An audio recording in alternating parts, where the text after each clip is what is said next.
Hi guys, ඔයාලව මගේ YouTube channel එකට ආදරයෙන් පිළිගන්නවා. අද අපි යන්න හදන්නේ රන්මුදුවැල්ල බලන්න. අපිට රන්මුදුවැල්ල බලන්න යනකොට යන්න වෙන්නේ සීතාවක මල්වත්තත් පාස් කරගෙන.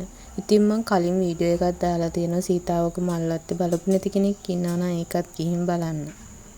මල්වත්ත පාස් කරන් ටිකක් දුර යනකොට අපිට මේ වගේ වම් පැත්තට ඇරෙන්න පාරක් තියෙනවා රන්මුදුවැල්ලට.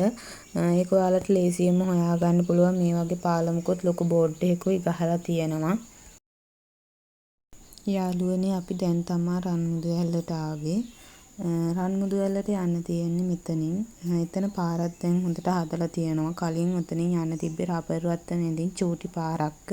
දැන් එතන කොන්ක්‍රීට් දාලා පඩිපෙළ වගේ හදලා තියෙනවා. අපිට එතන නාන්න තැනක් නැති නිසා අපි ටිකක් උඩට ආවා. නාන්න තැනක් තියෙනවද බලන්න.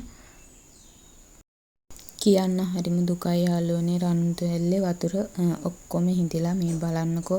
අපිට දැන් ඉතින් මෙතන නාන්න තැනක් නැති නිසා එතන එහා පැත්තේ තියෙන වෙලෑලකට අපි නාන්න ගියා. මෙතන තමයි අපි නෑවේ.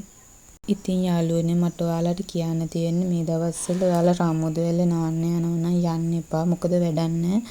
වතුර හිඳිලා නිසා, වතුර නැති නිසා රන්මුදුවැල්ලේ කිසිම ලස්සනක් නෑ.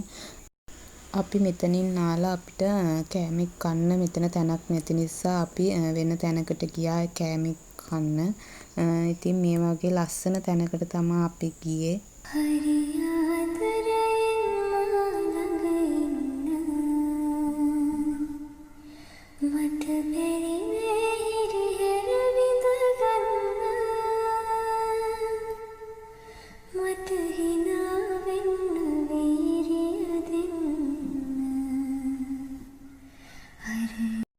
ඉතින් අපි දැන් හදන්නේ ගෙදර ඉඳලා කෙසෙල් කොලේ ඔතාගෙන අරන් ආපු රසම රස බත් එක කන්න.